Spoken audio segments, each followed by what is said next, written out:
Hello guys, good morning, good afternoon, or good evening kung nasan ka man ngayon. So welcome sa aking YouTube channel. I'm Hazel Bernardo and I'm part of IMG community.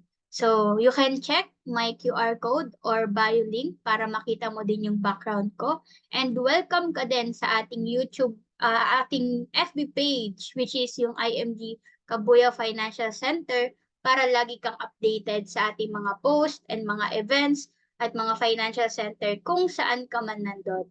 And good thing naka-base kami ngayon dito sa Kabuyao Financial Center and we have a lot of financial centers na pwede nating pasyalan sa iba't ibang lugar or iba't ibang city. So once again, pakilala ko muna yung company. Ang ating company is IMG or International Marketing Group. So ano nga ba yung IMG? Palagi nating naririnig, ano ba talaga yung IMG? Tayo is Financial Services Company. Ulitin ko, tayo is Financial Services Company. Ang number one goal natin talaga is tumulong na masolusyonan ang lahat ng problema natin all about finances.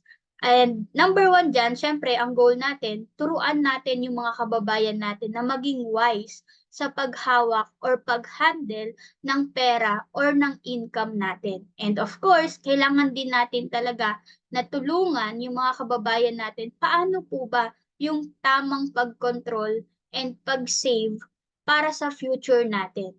Okay? And third, syempre, i-guide namin kayo para makapag-decide kayo ano ba yung tamang platform ng savings natin for our emergency o kaya naman investment natin for our future goals, di ba? And good thing, marami tayong mga ka-partners. Through that partners, tutulungan tayo na unti-unti ma-achieve natin yung mga financial goals natin. Ulitin ko, tayo is financial services company. Lahat ng problema natin, all about pera, kaya nating bigyan ng solusyon. Ngayon, halimbawa, nag-struggle ka ba pagdating sa finances mo? Palagi bang kulang? Don't worry, tutulungan namin kayo una sa lahat, magkaroon tayo ng extra income or ma-increase natin yung cash flow. And of course, makapag-savings tayo for emergency, educational fund, and everything para makapaghanda tayo in the future, lalong-lalo na for our investment. O kaya naman, paano pag nagkasakit ka? Paano pag may biglang nawala sa family natin? O kaya naman gusto nating ma-enjoy yung buhay natin through travels, di ba? Kahit papaano malibot man natin yung mundo, makita man natin yung creation or magandang creation ni Lord. Ayan.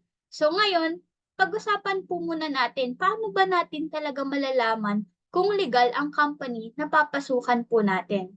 Number one, take note, kailangan alam natin na ito is affiliated sa lahat ng mga banks. Okay? So yung transactions natin mas maganda if dadaan yan ng mga bank. Kasi alam naman natin, 'di ba, kapag dumaan yan ng bank, marami yan i-check. And good thing sa IMG, may sarili tayong account number, directly tayo makapag-pay, 'di ba, dito sa mga affiliated nating mga banks. And good thing, kung napapansin niyo sa picture, marami tayong mga kasama na kilalang tao na sumusuporta sa misyon na ginagawa natin. I think lahat sila kilala natin, di ba? And sila lang naman yung mga tao na sumusuporta sa ginagawa nating misyon na pagtulong sa mga kababayan natin pagdating sa pera. And saan natin kinukuha syempre yung mga tinuturo natin? Meron tayong libro. Lahat ng tinuturo natin nasa libro. And good thing, in terms of legality, wala naman sigurong magpa-publish or kayang mag-publish ng libro kung hindi legal yung company o yung tinuturo dito. Ayan. And of course, ito pa yung pinakamaganda sa lahat. Meron tayong websites, YouTube channels, 'di ba? FB page, TV programs na you can check sa kahit anong social media platform para mas matutunan natin yung tinuturo dito sa IMG. And good thing, in terms of registration, paano ko ba malalaman kung matatag talaga yung company na yan? Tayo sa IMG, registered tayo sa SEC. And hindi lang sa SEC. Good thing, registered din tayo sa IC o yung tinatawag na Insurance Commission Registration. Okay, so we can check all of that ngayon kasi sobrang high-tech na, 'di ba? Pwede natin i-check yan kay paring Google. Malalaman natin kaagad. Malalaman natin lahat ng gusto nating malaman. Lalong-lalo na para makapaghanda tayo ng secured, 'di ba? In the future, lahat ng papasukan nating platform. Ngayon, bakit kailangan nating matuto ng financial education? Bakit ba ito yung misyon ng IMG? Kasi alam mo ba na dalawa lang yung possible na mangyari sa buhay natin o yung season ng buhay.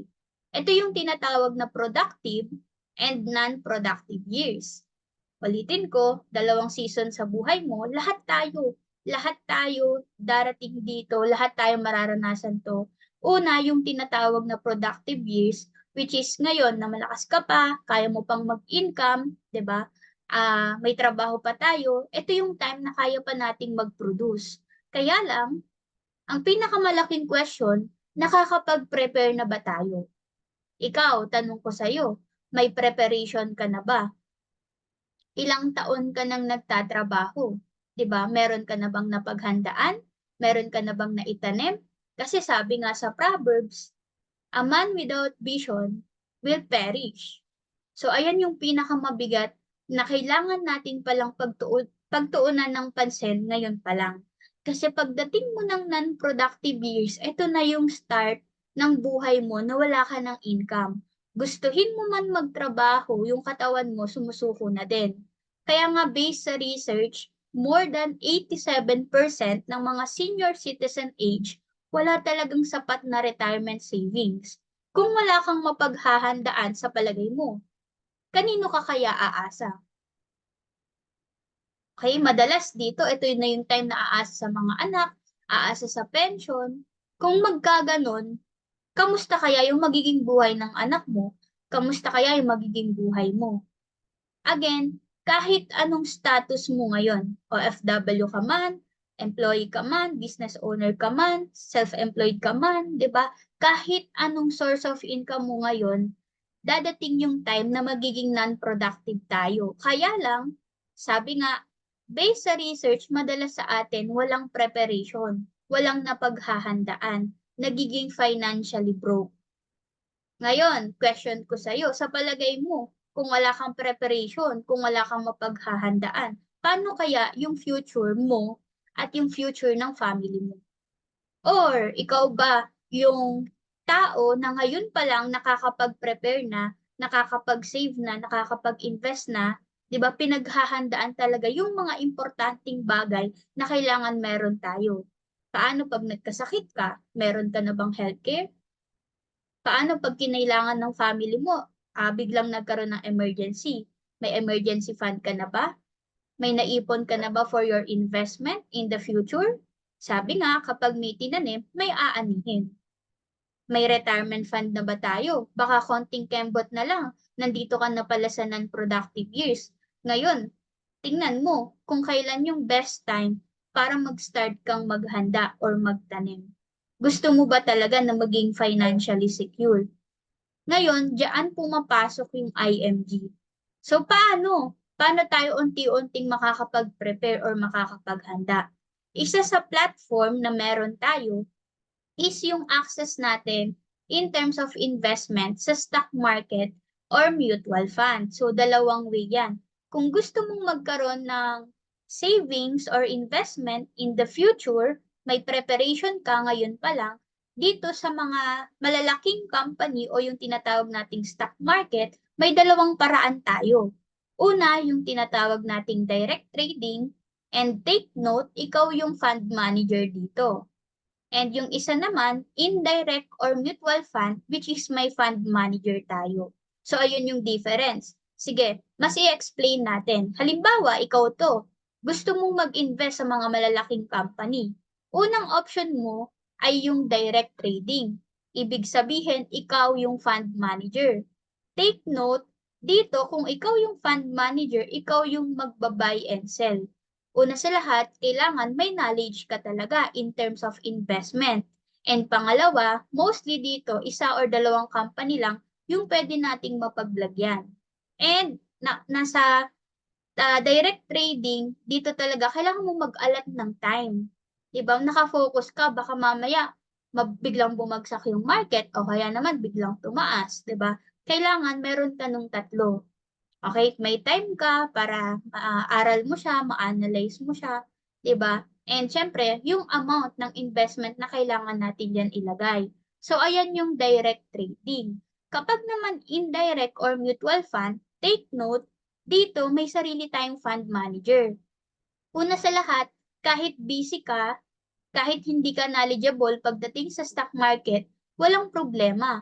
Kasi may mga expert na magga-guide sa atin or sila yung bahala dun sa investment natin. At ito pa yung maganda, kasi naka-diversified na. Ibig sabihin, nakakalat na yung investment natin sa iba't ibang companies. Hindi lang sa Jollibee. Naka-diversified na siya. Meron ka ng shares or stocks sa San Miguel, sa Cebu, sa Ayala, sa SM, o, di ba? And sa totoo lang, para sa kaalaman natin, no, ano po ba yung ginagawa ng ibang mga companies din, katulad ng SME Card, Pag-ibig, or mga banks, di ba? Madalas sa atin, meron din tayong knowledge na may investment sa mga ganitong platform. Pero sila din, sa totoo lang, nilalagay din nila yan or may sarili silang mutual fund or nag-mutual fund sila para mailagay yung pera dito sa iba't ibang companies. Okay? Ulitin ko, kung nag-iipon ka lang din naman sa mga ganitong platform, sa mga ganitong company, sila din, yung pera na nilalagay natin, inilalagay din yan sa stock market. Why not? Tayo mismo magkaroon ng direct affiliation dito sa mga stock market na to. So, paano yan? Kaya ka namin gusto maging part ng IMG, ulitin ko, para makapaghanda ka in the future, hindi tayo maging pabigat, okay? And of course, para wala tayong pagsisihan pagtanda natin or pagdating natin ng non-productive years, wala tayong choice. Kailangan natin talaga pag-ipunan. Kaya lang, anong investment platform yung mas gusto mo kung ikaw yung papapiliin? Kasi marami yan eh. Meron din tayo ditong example. Halimbawa, option 1, ikaw to. Gusto mong mag-ipon every month. Example lang. Ulitin ko, gusto mong mag-ipon every month. May nakilala kang mga companies, which is yung may mga middleman. Kung ikaw to at dumaan ka sa option 1, yung pera mo, sabi mo sa kanila, mag-iipon ako, sa inyo muna yan, kayo na bahalang magpalago, ilalagay nila yan dito sa stock market, papalaguin nila. Sabihin natin, example, kumita yan siya ng 12 to 15% average. Ang question ko, sa palagay nyo, sino muna yung unang kikita dun sa pera natin sa stock market? Ikaw o yung company? Siyempre, natural na company po muna kasi sila naman yung nag-work for it, 'di ba? Para mas mag-grow to. Average, ibabalik sa atin based sa mga contract. Sabihin natin na pag-usapan nyo, 3% ang para sa inyo or ibabalik dito sa mga taong nag-invest. Pero ang gain is 12 to 15% para sa kanila. Ngayon, kung titingnan natin kung nag-ipon ka ng 3,000 every month, sa loob ng 3 years, nakaipon ka ng 108. Example, no? Sa every year, nakakaipon ka ng 36,000 na nilalagay mo, example, dito sa mutual fund. Kung binigyan ka ng middleman ng 3%, sa loob ng 3 years, meron kang 114. So, ibig sabihin, yung 108 mo na save, tumubo siya, naging 114K after 3 years. Kasi nag-compound siya ng 3%. Ngayon, ano naman yung difference natin sa IMG or sa option number 2? Dito, once na maging part ka ng IMG, okay, tayo mismo nasa loob ng company, nakikita natin talaga yung investment natin and yung growth. Sabihin natin kumita ng 12 to 15% dito sa stock market. Good thing, dahil wala ka nang dinaan ng middleman, nakikita mo talaga yung investment mo, sabihin natin nagkaroon ka din 12% average. Nung first year, dahil nag-iipon ka, same lang yung ipon mo, 3,000 example, sa loob ng isang taon, nakaka-36 ka, 36K, kasi kung 3,000 every month, sabihin natin, 15 days, half-half, di ba? 15, 1,500 ka, tapos 1,500 ulit sa loob ng isang buwan, 3,000. Sa loob ng isang taon, 36,000. Kung ang growth ng pera mo is 12%, nagko-compound yan, after 3 years, meron ka ngayong 136,000. Ang naipon mo is 108. Tama? Kasi nag-discipline ka talagang ibinigay mo yung heart mo mag-ipon para sa future mo. Kung yung inaipon mo is 108, dahil naging IMG member ka, average gain mo is 12%, naging 136 ngayon, 'di ba? Yung pera natin. So magkano yung naging difference niya? Kung kayo ang tatanungin, bakit natin kayo gusto maging part ng community? Kasi napansin niyo po lang po dito kung kayo tatanungin option 1 or option 2 yung mas gusto nyo. Again, nasa sa inyo po yan, no? Kaya tayo nagtuturo dito, ang number 1 goal natin, makapag-prepare ka. Kahit anong platform, basta makapag-prepare ka, makapaghanda ka para sa future mo, nasa sa'yo yun. Kailangan mo talagang disiplinahin yung sarili mo. Kasi, sabi nga, kapag may tinanim, 100% may aanihin po tayo. Okay? So, ngayon, ito pa yung advantage kapag naging IMG member ka. Kasi sabi ko nga kanina, wala na tayong dinadaan middleman. Okay? Plus, meron din tayong sarili portal na makikita natin mismo yung ipon po natin. Okay, napansin nyo po dito, makikita nyo dyan yung amount na iniipon nyo, 5,000, 10,000, 250, and take note,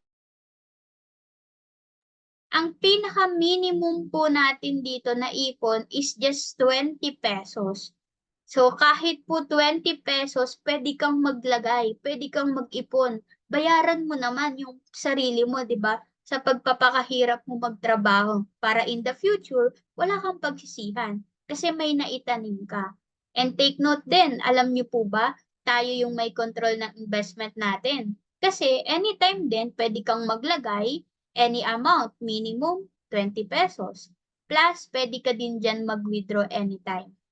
Basta, make sure, alam mo sa sarili mo, para saan ba tong investment mo? Ano ba yung goal mo dito? Ano ba yung pinaghahandaan mo? Goal mo ba siya for your retirement fund? For educational fund ng anak mo? Dream house mo? Dream car mo? Nasa sa'yo yan. Para mas ganahan tayong mag-ipon at maghanda para sa future. Kasi meron tayong tina-target, meron tayong goal. Okay po? Ngayon, ano pa yung advantage? Bakit namin kayo gusto maging part ng IMG? Kasi take note, imaginein mo ang dami nating access. Number 1, meron kang highest ROI. Katulad ng example natin kanina. Ulitin ko, kung ikaw yung tatanungin, anong mas gusto mo? 3% or 12% average gain sa stock market? So, nasa sayo yan. But tayo, as an IMG member, kapag naging part po tayo, mas malaki yung return natin o yung highest return on investment kasi part tayo ng community. And take note, number 2, ikaw yung may control sa investment mo. Tayo lang yung mutual fund company na may control sa sarili nating investment. Nakikita mo yung ipon mo, any amount, anytime, pwede kang magdagdag. May pera ka bukas, okay, next week wala, walang problema. At anytime, pwede kang mag-withdraw just in case of emergency. O kaya naman, kapag na-reach mo na yung goal mo. And ito pa, yung pinaka gusto kong benefit or advantage as IMG member. Yung binibigay ng mga free financial trainings. Imaginein mo, bakit marami sa mga Pilipino hindi uma-attend ng mga financial literacy? Ikaw, may na-attend ka na bang mga financial literacy? Financial education? Di ba madalas ang sagot natin wala pa? Kasi ang mindset natin may bayad. Tama? Kesa naman ipang-attend natin ng training, ibibili na lang ng ganito. Pero sa atin, tayo, may free financial training tayo. Wala na tayong babayaran pa. Doon pa lang ang laking advantage na para sa atin. Hindi lang yon. Kapag naging part ka ng IMG, may 50,000 life insurance ka pa, may 100,000 accident insurance ka pa. O, di ba? Dito, ang goal natin talaga para sa inyo, para sa atin, maging handa tayo in the future. Meron din tayong mga free check-up, meron din tayong mga travels. So, lahat yan, kaya nating pag-usapan, kahit nga ang extra income eh. Tulad ng sinabi ko kanina, marami tayong access, 'di ba? Makikita natin lahat at kailangan natin talagang paghandaan para sa future. Okay? So again, I'm Hazel Bernardo. I hope marami kayong natutunan at may apply talaga natin sa buhay natin. Kasi eto lang, last question. Kung hindi ka maghahanda ngayon, kung wala kang preparation na gagawin, kung ipagpapabukas mo pa, again, sa palagay mo, 3 years, 5 years from now, kamusta kaya yung buhay mo pagdating sa finances? Kamusta kaya yung family mo pagdating sa finances? Okay? So I hope may apply natin talaga siya, and please subscribe my YouTube channel and you can check my QR code or bio link para mas matulungan kita makapag-start dito sa community. That's all. Thank you so much and God bless us all po.